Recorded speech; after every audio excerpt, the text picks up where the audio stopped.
Hi friends, welcome back to the channel. My name's Alex, and today I'm going to be talking about Superman. Perhaps you maybe didn't know this about me. I'm actually a big comic book fan. I like anything with a good story. It could be a film, TV show, uh, video game, graphic novel. So I'll start off talking about my history with the character, let's say. Growing up, Superman wasn't really one of my favorites. I watched the Christopher Reeve movie when I was quite young, but it didn't really leave a lasting impression. I just came across as like a very old movie to young Alex. I miss Smallville. I completely miss you by. I watched it a few years later, the first few seasons when I became a Superman fan, and I really liked the dynamic between Clark and Lex in that show. But it didn't leave that much of a big impact, let's say. I used to watch the Justice League cartoon, mostly for Batman. To be honest, I really like the way they did Batman in that show in particular. But yeah, for me, what changed it? It wasn't Man of Steel, I promise. I was looking online one day through comic book things like maybe like Reddit, and I saw this panel of Superman talking this girl who wanted to jump off the ledge. He was talking her down, and just that comic panel has always just stayed with me. For me, it's like one of my favorite. It's ingrained in my mind. It's one of my favorite comic panels of all time. At that kind of moment, oh, maybe there's more to this than just the big boring Blue Scout. Maybe there is a depth to Superman's character. And yeah, then I went back and visited some old comics. I've read All Star Superman, Superman for All Seasons, Kingdom Come.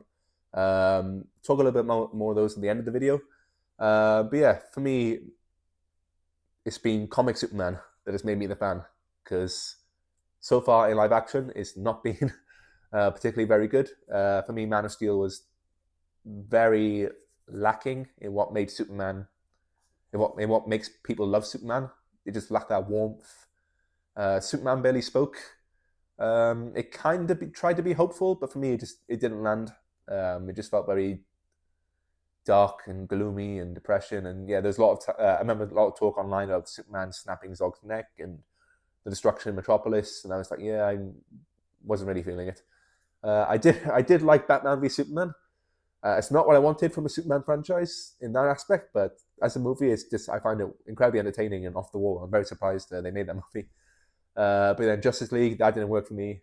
I liked Henry Cavill coming back at the end, being a bit lighter, but at that point, it just felt too little, too late. I was quite checked out of the franchise in that sense. Yeah, I really like the TV show Superman and Lois.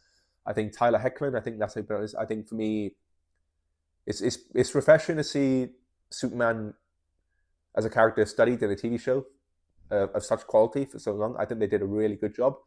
And for me, that's probably the best representation of Superman so far. Now, yeah, let's talk about the movie.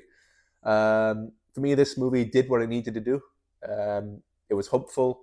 It was optimistic. I think if you like the character, I think you will like this movie.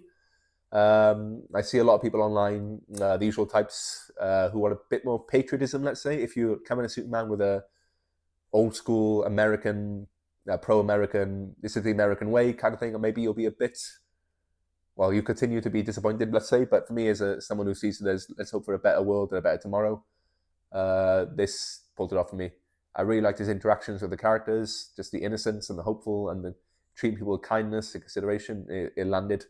We never really got to see Henry Cavill do that. We had a few cool shots of him like saving people, but it never really had that warmth and kindness and consideration. Not to this level. Anyway, so for me, yeah, just thank you, James Gunn, for making a film where people, I hope, can see why this character is so important. And yeah, for me, we see ourselves in characters. They make us think about our lives, and it's refreshing to have a character who's so about kindness. About there's very few properties on TV or movies where kindness is always the central theme. The only thing that comes to mind recently is like Ted Lasso. I love Ted Lasso.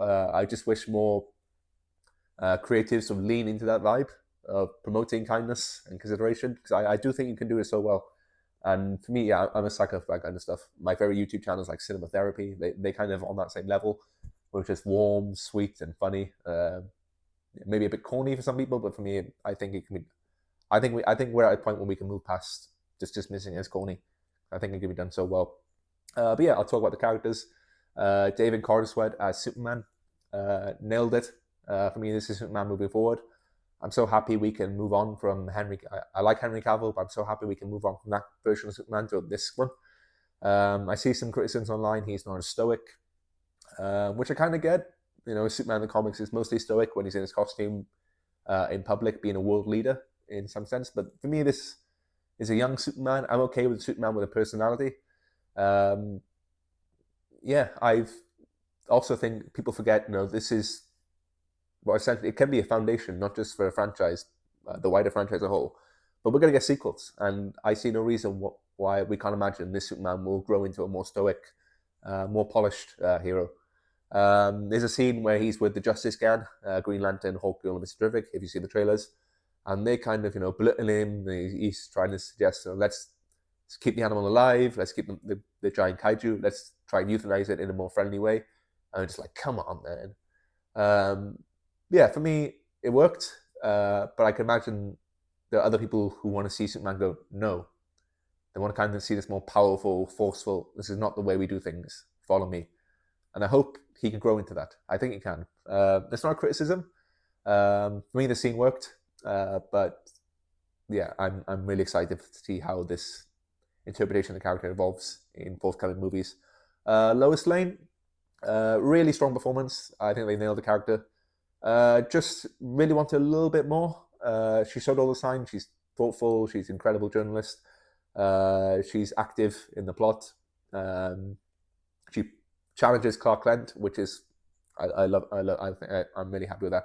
There's a scene between Clark and Lois where they just being interviewed, where she's just interviewing him, and I was like, please don't let this scene end, because I've been waiting years to see this dynamic done so well on film.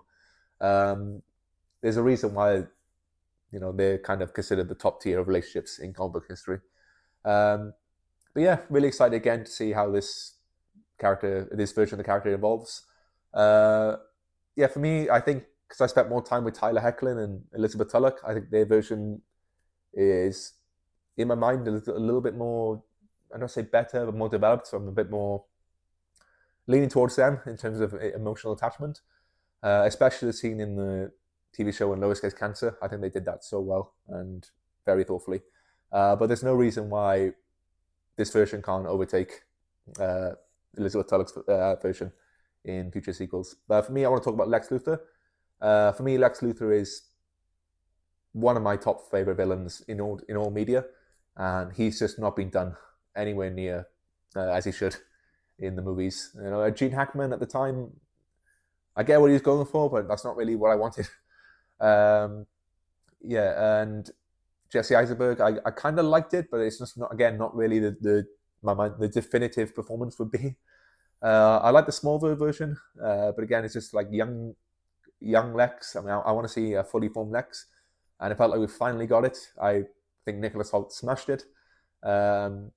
He nailed it to a T. He was obsessed with Superman. He was jealous. He was intellectually brilliant, cunning. That's what Lex Luthor should be. He planned out several steps, and it flowed me. And his obsession, studying Superman's fight moves, shouting A1, A1, A1, you know, straight up just punch him in the face. That's the first move I guess he thought of with A1. Nailed it. One of my biggest wishes for the franchise moving forward is that he's a returning character. For me, it should be Superman, Lois, and Lex. They should be in every movie being developed and having something to do. You know, if let's say there's a sequel and it's like Brainiac or General Zod, Lex Luthor should be in that film. Because for me, their dynamic between Lex and Clark is like one of the most interesting dynamics in all of fiction. Especially if you read the comics, like the stuff they get up to is just wild. I would like to see President Lex on film one day, but I think we're far off from that. But that's where I hope we're working towards, maybe. But yeah, the side characters, Green Lantern was good. Mr. Terrific was a standout. I think lots of people will want to see more of him in particular. Yeah, Hawkgirl was good. She had a couple of moments, but not really the one we went, wow, this character, I want to see more of her. It was just very, what's the word? Didn't leave as strong as an impression as the others, but still satisfying. I thought Jimmy Olsen was great. It's great to see that character have some depth. on film. In the original Christopher Reeve films, he's quite a non-character, and I think they killed him off in Batman v Superman after 1 minute, which is yeah, this character in comics is important, and he should definitely, yeah, again, he should be there moving forward. Um, Saying that, yeah, I wish we had a bit more Clark Kent. I hope in the sequel we get a bit more Clark Kent as a reporter. This is mostly a Superman movie, not a Clark Kent movie, which is, it worked. It's fine. The little bit of Clark Kent we got, it worked for me. Again, I just really wanted more, and I hope we'll get more. But yeah, for the franchise moving forward, I really want a Superman sequel, a Superman 2. I'm excited for Supergirl next year, but following that, I want another movie focused on Superman. I want like a decade of a time period where we can just focus on exploring the Superman character just by himself, because it's rare we've had that sustained character study. With Henry Cavill, we had Man of Steel, where it was a good start, but he wasn't really the Superman people would fall in love with yet. Batman v Superman, he barely spoke. And Justice League, he was dead for half the movie, and unfortunately, that half of the movie I think killed the franchise for a lot of people. But yeah, I can't imagine the Superman with a Batman. Not the one. I can't imagine Robert Pattinson. I can't imagine him with Ben Affleck kind of Batman. Can't imagine the Christian Bale. Can't imagine Michael Keaton in a way. So I'm really curious how they're going to tie Batman into this universe. Yeah, I finally feel optimistic about DC on film. Obviously, as a lover of stories, let's say DC Comics has some of the best stories I've ever read, and I hope this starts a new trend of people seeing why these characters are so important. Outside of Batman, we've really had, some of them have made a lot of money. But for me, I don't think we've had the definitive versions of these characters on screen for people to fall in love with. And I think moving forward, they have so much to offer the general public. They have so much to make us think about our lives. I really hope moving forward they are as strong as David Corenswet was in this film. But yeah, the themes, all through the movie, I felt like a sense of hope and kindness, consideration. There are some risks when Jor-El kind of turned into like a space dictator, let's say. I was like, ooh, we're doing this. But by the end of the movie, I was totally on board. I really liked the contrast between Jor-El and Superman's appearance. For me, the best part of the movie was that speech of Superman with his dad on the porch. For me, they let it breathe. I can see criticism. There's a lot of moments where that should be heartfelt and serious, but they're just undercut by a joke. Obviously, there's a lovely scene between Superman and Lois where he tells her he loves her. But in the background, there's a giant space ball, space eyes shooting up Metropolis. It's kind of distracting. And yeah, there's another speech where Superman is explaining to Lex why he's human too. I love crypto, but at that moment I was like, oh, no, do you really need to jump in right now and ruin this moment? But yeah, I think that's why the scene between Superman and Park Kent really stood out, because that was allowed to breathe. And yeah, I think my first impression of Park Kent, this is a bit, there's this, I say, caricature of middle America. It's like hillbillies and rednecks. And when I saw Mark Kent, speaking to him on a phone like this is a bit, simpleton vibes. I'm sure even, I don't want to be disrespectful, but like even people from that back, I'm sure they know how to use a phone in 2025. But yeah, by the end, I was on board with them. I want to see more of them. I really like the ending where Superman's just watching his history of them growing as a baby, them taking care of him. And there's this line that I think that Superman's dad said, parents shouldn't tell kids how to live their lives. We give you the tools to make a fool of yourself and figure it out by yourself. As a teacher, that line really spoke to me. Been thinking about as a teacher in my own life. There's this phrase, the curse of knowledge. It's very easy to become impatient when you know something and you're talking to someone who doesn't, especially as like a kid. And I just think that line, I'm definitely going to use that in the future in like teacher meetings. We're not here to tell kids or young people how to live their lives. We're here to give them the tools to be the best version of them we can be. I think that's a wonderful framing for raising any young person. I'm going to talk about the minor nitpicks. So I've had 24 hours since I've seen the film. I've watched a lot of videos online from my usual favorite reviewers. I'm a big movie fan. As soon as I finish watching it in the cinema, I come home and just like immerse myself in discussions online. That's why I'm making this video. I think it's time maybe I stop consuming and start creating. But yeah, minus the CGI. There's a few shots, but they never took me out of the movie. I was fine with it. I would like the action to linger instead of cut away a little bit more. But it never took me out of the movie. I saw that online. I seen another big criticism is pacing. I get it, but again, it didn't bother me. This movie is very fast. It runs through so many different scenes. But I think I've seen it into where James Gunn said he wanted this movie to be like, when you open a comic book, it's just full of characters already established already. You don't really get introductory scenes or setups. And yeah, I sometimes think like being a comic book fan, that has made my approach to watching movies especially comic book movies, a little different. When you read comic books, you understand, not every comic book is going to be, the Lord of the Rings, like a top tier. Not every comic book is going to be The Godfather Part 2. Like some comic books are going to be, silly, like, The Room. They can be that bad. But for me, that doesn't devalue the silly ones.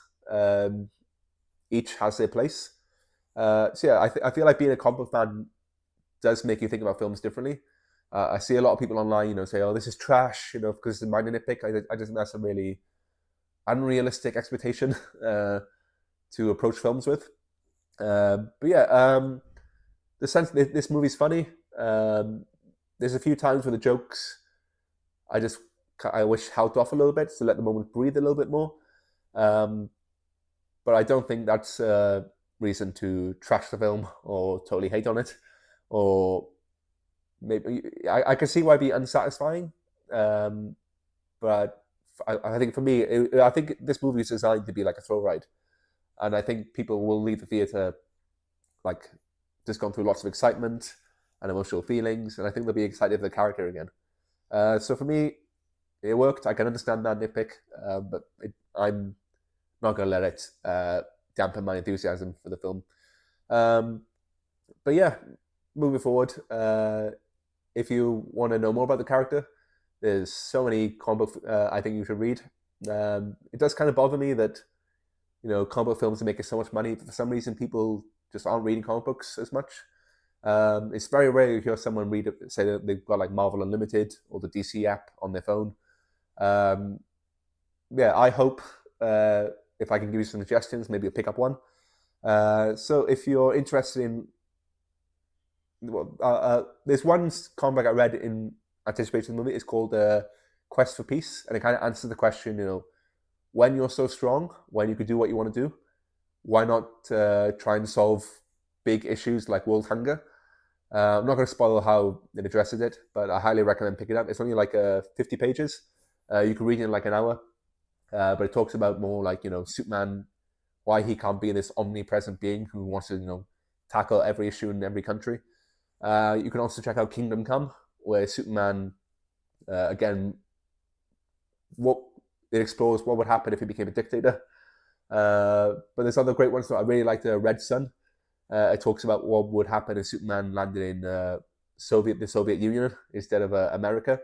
I think that's a fascinating exploration of how different cultures can impose themselves on a person's being. But yeah, I think probably the most famous the most talked about online is All Star Superman. That's where one of my favorite scene comes from, where Superman talks off this girl from jumping off the ledge. Superman finds out he's dying and he has limited time left on Earth, and the way he goes about using his time left on Earth is very thoughtful and quite well done, I think. There's Superman for All Seasons, which explores the inner character, his quiet reflectiveness. Yeah, if you can, please pick up comic books. They're just so worth it. So overall, strongly recommend the film. Really hope you go out and see it. Let me know what you thought in the comments below. I'll read them. I'll reply back to everyone. Thank you so much for listening. Have a nice evening, and I hope you enjoyed the film.